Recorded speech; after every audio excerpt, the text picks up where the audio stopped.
समुद्र जिसकी लहरों में इतिहास डूब गया है और फिर उभर भी आया है। प्रशांत महासागर धरती का सबसे विशाल जल राशि। इसके भीतर छिपे हैं हजारों छोटे बड़े द्वीप, जिनमें से बहुतों का नाम तक इंसान नहीं जानता।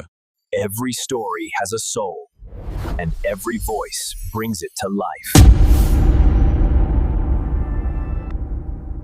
ऐसा ही एक द्वीप अनाताहान मेरियाना द्वीप समूह के एक कोने पर सभ्यता से सैकड़ों मील दूर बसा था। यह छोटा द्वीप कभी इसे कहा जाता था हरियाली से बने एक सुनसान स्वर्ग का टुकड़ा, लेकिन यही प्रकृति का स्वर्ग बाद में बदल गया एक भयानक नरक में। स्पेन ने सबसे पहले इस द्वीप पर दावा किया। लंबे समय तक उनका कब्जा रहा।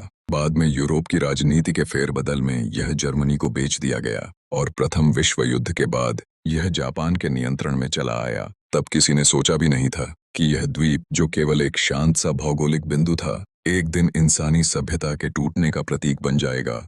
अनाताहान द्वीप का क्षेत्रफल था केवल 33 वर्ग किलोमीटर। दूर से देखने पर यह लगता था जंगलों से ढकी हुई एक हरी भरी पहाड़ी जिसे चारों ओर से समुद्र ने घेर रखा है, लेकिन भीतर घना जंगल, संकरे पथरीले रास्ते और कहीं कहीं ज्वालामुखी के निशान। पानी, हाँ पानी ही था इस द्वीप का असली शासक। बरसात में छोटी छोटी धाराएं बह निकलती, पेड़ पौधे हरे हो जाते, लेकिन सूखे मौसम में लोगों को बारिश का पानी ही जमा करके जीना पड़ता। इसलिए अनाताहान में जीना मानो प्रकृति के साथ एक अदृश्य लड़ाई। जापान सरकार ने 20वीं सदी की शुरुआत में एक नीति लागू की। दूरस्थ द्वीपों को आबाद करना होगा। उद्देश्य था खेती और आवास का विस्तार। इसलिए कुछ परिवार भेजे गए ऐसे द्वीपों पर। अनाताहान भी उनमें से एक था। लोग यहाँ केले, नारियल और कुछ और फल उगाने लगे। छोटे छोटे घर बने, दिन में खेतों में काम और रात को समुद्र की आवाजों के बीच नींद। जिंदगी कठिन थी मगर लयबद्ध थी। इस द्वीप पर एक कंपनी काम करती थी जिसके अधीन भेजे गए थे कुछ मजदूर। उनमें थे एक प्रबंधक शोइची, उसकी पत्नी काजुको और शोइची का घनिष्ठ सहकर्मी मिसामी। शोइची था दृढ़ स्वभाव का आदमी, जिम्मेदारी निभाना जानता था, नियमों का पालन करता था। काजुको एक साधारण जापानी महिला, लेकिन आंखों में नए जीवन के सपने थे। वह सोचती थी शहर की भीड़ से दूर इस द्वीप पर शायद वे नया घर बसा पाएंगे। मिसामी शांत स्वभाव का, लेकिन काम में निपुण। तीनों की जिंदगी धीरे धीरे इस द्वीप की एकांतता में ढलने लगी। दिन खेतों में, मछली पकड़ने में और रातें आपस की बातों और कहानियों में। कभी वे समुद्र को निहारते और सोचते बाहरी दुनिया कितनी दूर है, लेकिन उन्हें पता नहीं था यही समुद्र एक दिन उनके जीवन में मृत्यु का तूफान लेकर आएगा। समय बीतता रहा। साल 1944। पृथ्वी जल रही थी दूसरे विश्व युद्ध की आग में। प्रशांत महासागर का हर द्वीप तब युद्ध भूमि बन चुका था। कहीं अमेरिकी सेना जापानी ठिकाने छीन रही थी, कहीं जापानी सैनिक हताश होकर प्रतिरोध कर रहे थे। शोइची को अचानक एक खबर मिली, उसका तबादला हो रहा है, उसे दूसरे स्थान पर जाना होगा। सैन्य अधिकारियों का आदेश था, इनकार की गुंजाइश नहीं। काजुको और मिसामी को द्वीप पर छोड़कर वह चला गया। काजुको ने आंसू पोंछते हुए विदा किया। उसे मालूम नहीं था यह विदाई शायद अंतिम विदाई है। द्वीप और भी सुनसान हो गया। अब वहां बचे केवल दो प्राणी, एक स्त्री और एक पुरुष। चारों ओर केवल समुद्र, जंगल और खामोशी। यही से शुरू हुआ अनाताहान का वह अध्याय जो धीरे धीरे बदल गया एक भयावह दुस्वप्न में। जापान ने 20वीं सदी के 30 के दशक में एक नई रणनीति अपनाई। उनके द्वीपीय उपनिवेशों में जनसंख्या बढ़ानी थी। उद्देश्य था कृषि, खनिज संग्रहण और दूरस्थ समुद्री सीमाओं में सैन्य प्रभाव फैलाना। इस योजना का नाम रखा गया द्वीप विकास परियोजना। इस नीति के तहत अनाताहान द्वीप पर भेजे गए कुछ परिवार और कर्मचारी। सरकार ने सोचा यहाँ केले, नारियल और चावल जैसी फसलें उगाई जा सकती हैं। साथ ही महिलाओं को भेजा गया ताकि परिवार बसाए जा सकें और यह स्थान स्थायी बस्ती बन सके। शोइची, काजुको और मिसामी वे इसी परियोजना का हिस्सा थे। शोइची था दृढ़ स्वभाव का, जिम्मेदारी निभाने में सख्त, लेकिन सहकर्मियों के प्रति संवेदनशील। काजुको युवा पत्नी अभी अभी परिवार के सपने देखने लगी थी। उसकी आंखों में उभरता भविष्य, जहां समुद्र के किनारे छोटा सा घर और फलों के बाग होंगे। मिसामी शोइची का घनिष्ठ सहकर्मी, शांत स्वभाव का लेकिन मेहनती। कई लोग कहते मिसामी अपने भीतर थोड़ा अकेलापन लिए घूमता है। इन तीनों की छोटी टीम में बन गया एक अजीब सा संबंध, पति पत्नी और तीसरा व्यक्ति जो कभी पास कभी दूर। शुरुआत में जीवन था लयबद्ध। सुबह खेत में काम, दोपहर में फल इकट्ठा, रात में समुद्र की आवाज सुनकर कहानियां। काजुको अक्सर कहती, शोइची अगर यहाँ हमारा बच्चा जन्म ले, क्या वह कभी बाहरी दुनिया देख पाएगा? जरूर देखेगा। यह द्वीप हमारी शुरुआत है, अंत नहीं। उनकी जिंदगी सरल लेकिन सीमित थी। समुद्र के भीतर कैद, बाहरी दुनिया से अलग। यह एकांत पहले मधुर लगा, लेकिन धीरे धीरे एक अदृश्य दबाव लेकर आया। बाहरी दुनिया में तब दूसरा विश्व युद्ध चल रहा था। क्रमशः प्रशांत महासागर के द्वीप युद्ध क्षेत्र बन रहे थे। गुआम, सैपान, टिनियन, हर जगह खून की नदियां बह रही थीं। साल 1944। खबर आई, शोइची को अन्यत्र जाना होगा। सैन्य अधिकारियों का आदेश अवज्ञा का विकल्प नहीं देता। विदाई के उस पल काजुको की आंखों में आंसू थे। तुम लौटोगे ना शोइची? मैं लौटूंगा। मिसामी है ना तुम्हारी देखभाल के लिए। काजुको कुछ कहना चाहती थी, लेकिन समुद्र की गर्जना उसकी आवाज दबा गई। शोइची नाव पर चढ़कर चला गया और इतिहास के साक्षी बने, वह कभी लौटकर नहीं आया।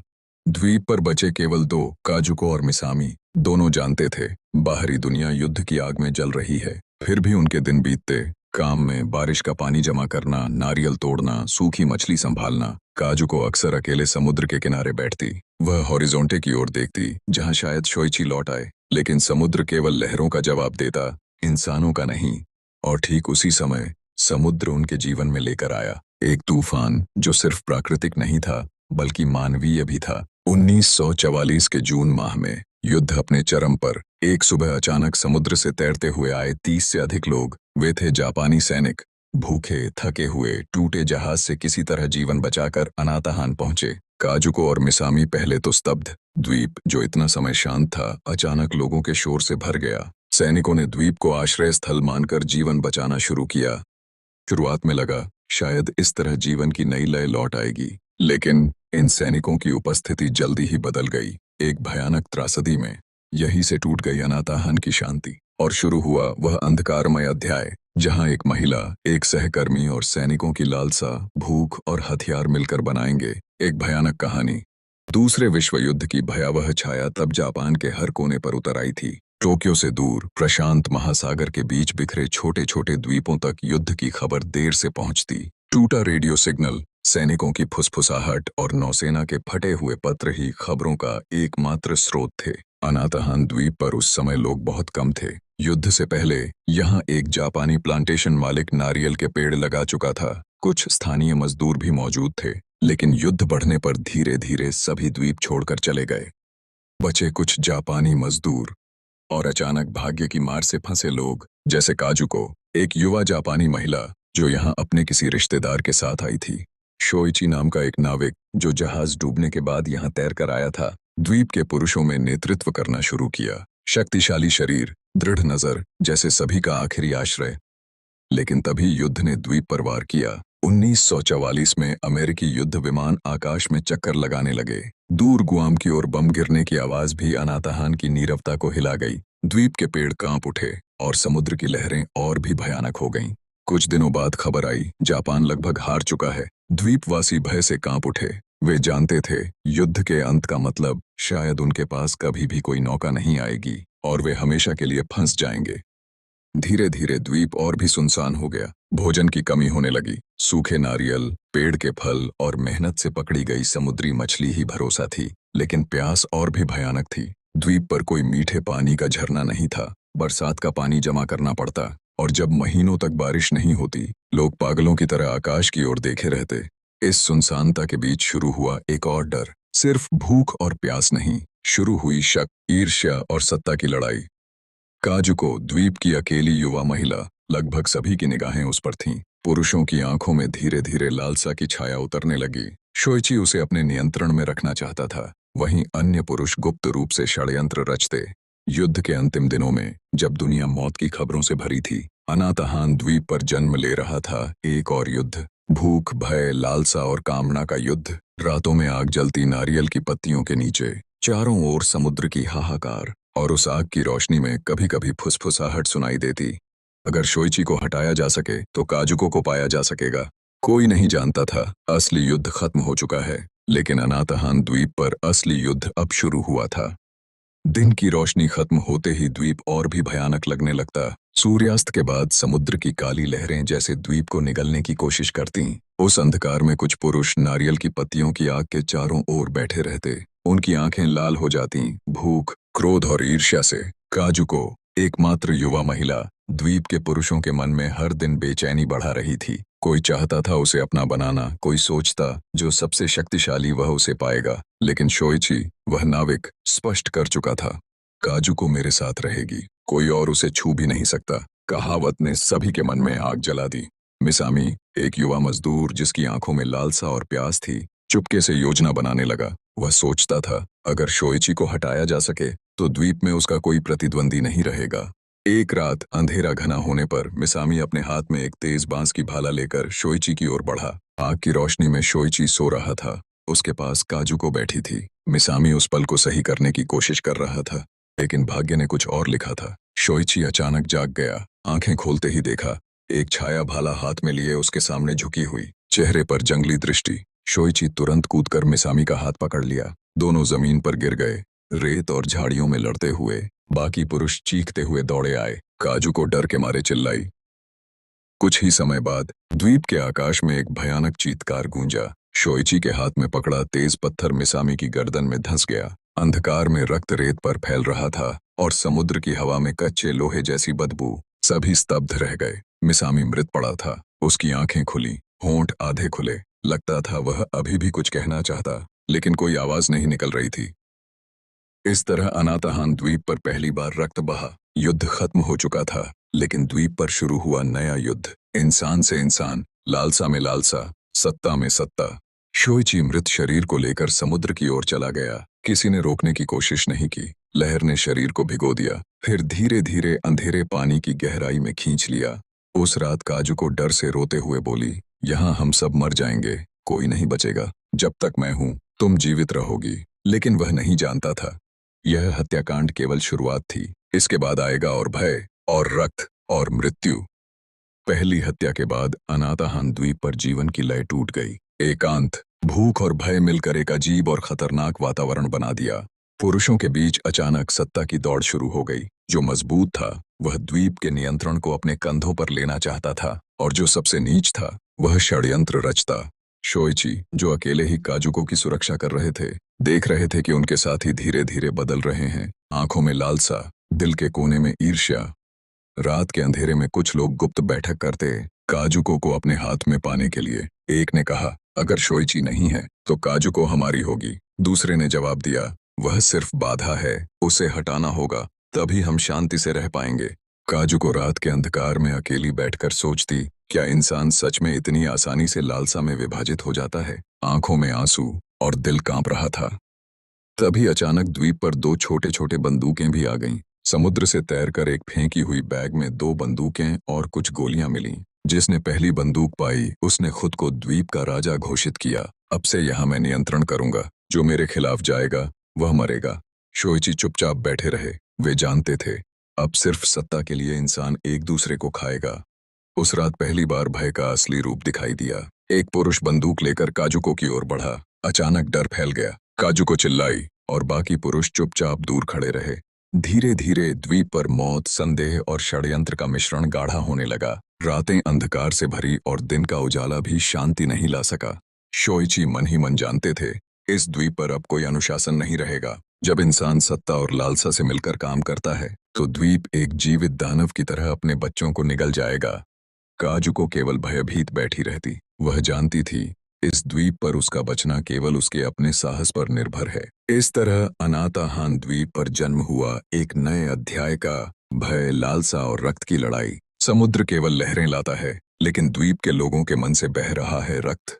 युद्ध खत्म हो गया, लेकिन अनाताहान द्वीप पर शांति कभी लौटकर नहीं आई। पहली हत्या के बाद से ही द्वीप का वातावरण भर गया था संदेह, भय और लालसा से। पुरुष एक दूसरे पर संदेह करते, छोटी छोटी घटनाओं के लिए कोई किसी को दोषी ठहराता, और यह धीरे धीरे बड़े दंगों का रूप ले लेता।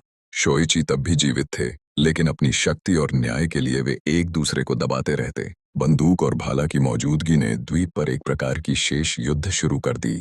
काजुको, द्वीप की एकमात्र महिला, हर रात रोती। उसकी आंखों में भय और दिल में एक प्रकार की अकेलापन। शुरुआत में कुछ पुरुष चुपचाप मर गए, भूख और पानी की कमी से। इसके बाद जो बचे उन्होंने खुद हत्या शुरू कर दी। एक रात जब पूर्णिमा की रोशनी समुद्र पर झिलमिला रही थी, एक नया भय उजागर हुआ। मिसामी, जो पिछली हत्या से बच गए थे, अब अपनी लालसा के लिए शोइची पर हमला कर दिया। दोनों के बीच लड़ाई हुई और समुद्र के किनारे भाले के वार से मिसामी मारा गया। बचे हुए पुरुष भयभीत, वे समझ गए अब कोई सुरक्षित नहीं है। छोटे छोटे समूह बने और हर समूह काजुको के नियंत्रण के लिए लड़ने लगा। काजुको अकेली रह गई। उसके चारों ओर केवल मृत्यु और भय था। हर रात समुद्र की लहरें उसकी रोशनी बन जाती। दिन का उजाला भी द्वीप पर शांति नहीं ला सका। बचे हुए पुरुषों में लालसा, सत्ता और हिंसा इस तरह घुल गई कि इंसानी मन एक घने कोहरे जैसा बन गया। आखिरी बचे हुए पुरुष धीरे धीरे मर गए, कोई भूख से, कोई पानी की कमी से और कोई एक दूसरे को मारकर। इस तरह द्वीप पर केवल काजुको बची, एक महिला जो अकेली रह गई। उसकी आंखों में भय, दिल में अकेलापन। हर रात उसे याद दिलाता, जहां लोग एक दूसरे को मार सकते हैं, वहां जीवित रहना ही एक प्रकार का अभिशाप है। काजुको जब अकेली बैठती सोचती, सब चले गए और मैं अकेली फिर भी जीवित हूँ। क्यों मैं? इस तरह अनाथाहान द्वीप पर शेष लोगों का पतन हुआ। प्रेम, लालसा, सत्ता और मृत्यु मिलकर द्वीप को भयानक बना दिया। अनाथाहान द्वीप पर शेष लोग मर जाने के बाद भी बाहर की दुनिया की कल्पना कर सकते थे। इंसानों से भरे शहर, युद्ध के खत्म होने की खबरें, रेडियो के टुकड़ों टुकड़ों में संदेश, सब कुछ दूर का, अप्राप्य था। शोइची और अन्य लोग नहीं जानते थे जापान युद्ध हार चुका है। हिरोशिमा और नागासाकी के विनाश की खबर द्वीप तक नहीं पहुंची। समुद्र की विशालता, दूरी और संवाद की अनुपस्थिति ने द्वीपवासियों को एक अजनबी वास्तविकता में फंसा दिया। एक दिन समुद्र के किनारे एक रेडियो बहकर आया, सेना आत्मसमर्पण कर चुकी है, युद्ध समाप्त। लेकिन द्वीप के लोग इसे समझ नहीं पाए। भूख, भय और अकेलापन उनके चेतन को इस तरह तोड़ चुके थे कि बाहरी खबरें भी अजनबी लग रही थीं। काजुको, एकमात्र जीवित महिला, तब भी द्वीप पर अकेली थी। उसके चारों ओर केवल मृतदेह, मिट्टी, जंगल और समुद्र थे। वह जानती थी बाहर की दुनिया अभी भी मौजूद है, लेकिन अब वह कोई मदद नहीं पा सकती। द्वीप में अकेलापन इस तरह समा गया कि इंसानी मन टूट गया। कोई कुछ करना नहीं चाहता, कोई योजना नहीं बनाता, सिर्फ जीवित रहने के लिए खुद को संभाले रखना। रात की नीरवता और भयावह हो गई। दूर समुद्र की लहरें धीरे धीरे टकराती हैं। काजुको अकेली बैठकर सोचती, इंसान कितना निर्दयी हो सकता है। कैसे एक छोटा द्वीप के लोग एक दूसरे को नष्ट कर सकते हैं।